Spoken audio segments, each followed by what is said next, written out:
Okay, let's look at this letter. So the date is okay, 09/2009. Also, it will be good if you can write 9th September 2009. Then that will also be a better way of writing the date. The name has come, the address has come regarding Mr. Benjamin. That is also fine. Aged 63 years. That is also fine. Dear nurse. Here, since the name of the nurse is given, maybe we could have written Miss, Bates. The second name could have been written, or Miss Bates would have been written.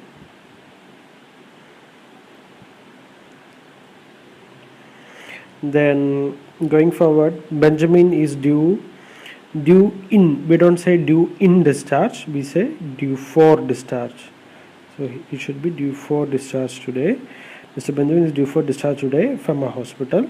He underwent a total hip replacement and was treated. This is a passive voice.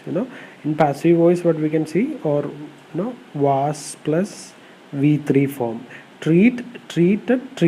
So was plus V3. Was treated should come. See, if you look at this sentence, he underwent total hip replacement and treated for high blood pressure. It is a combination of two sentences. What is the first sentence? He underwent total hip replacement. That is one sentence. The second sentence is he was treated for high blood pressure. These are two sentences. Now when they merge together, we should not miss the was. The be form of the verb should not be missed. So he underwent total hip replacement and was treated for high blood pressure. That would be appropriate. But in this case, high blood pressure is, even if it's not there, that is fine. That's an extra information. You can just stick to total hip replacement. Okay. In fact, you could have merged this with the earlier sentence. Mr. Benjamin, who underwent a total replacement, is due for discharge from our hospital today. That would have been a better sentence, but this is also grammatically all right. Now after that, it is given Mr. Benjamin is a known case of hypertension and osteoarthritis. He is on. Okay, see, this person is living in the Abrina nursing home. So the nursing home people will be already knowing this information. So this is an irrelevant information. This is not required because they will be having his history with them. They know that they are having they are giving them the medication. So this information was not required. We could have avoided this information. Now continuing, Mr. Benjamin was admitted to Kerwal Hospital on 5th September 2009 with high blood pressure and in the surgical procedure in his chronic arthritis.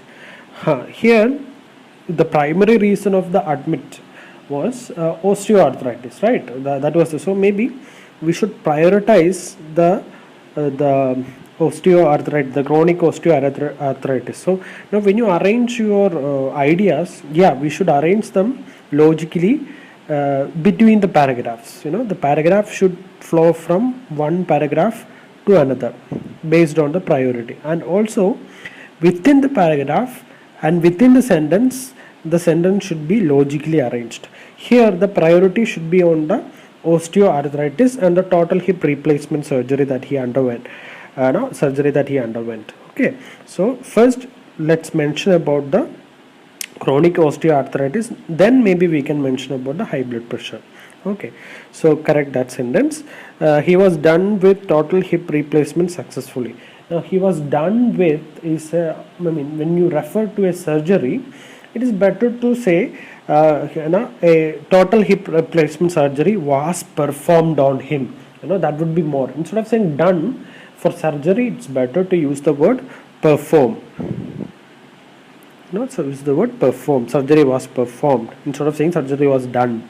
Okay, was performed on him. A total hip replacement surgery was performed on him.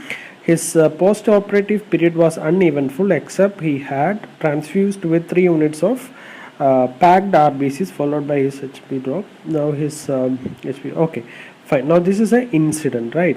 So it's better not to say uneventful because there were some events, right? His HP drop went down. So maybe it's better to avoid writing that it was uneventful. Rather, directly say what happened post-operatively. So we can say post-operatively his HP count dropped to 71 and he was transfused with 3 units of packed RBs and his HB count attained normalcy, and in bracket you could have given 112. So don't not contradict the information that you write. So it was not eventful, there was a problem of HP drop, so mention that clearly. Okay, that is thing. And also along with this you have missed out information, because if you look at the case note, it speaks something about his mobility, right? So which is also informed. So post operatively he had difficulty in movement. Now he is walking perfectly with wheelie walker. That information, wheelie walker and his mobility, that information you missed out. Maybe that information also could have come in the same paragraph. Okay, now we come to the care plan. The patient, it's better to avoid using the term patient. Just stick to the name Mr. Benjamin. Okay, Mr. Benjamin is for discharge today, is due for discharge today, or maybe you don't have to repeat since you already wrote due for discharge. It's better you write, okay, let me read the whole sentence. Is for discharge today with instructions such as daily dressing, painkiller, medications. Okay. Now this is a care plan. So maybe we can directly, it would be greatly appreciated, or kindly provide him the daily dressing, and the medications, the pain reliever medications like Pantadine Forte, 6 tablets a day. Also motivate him to do the exercise.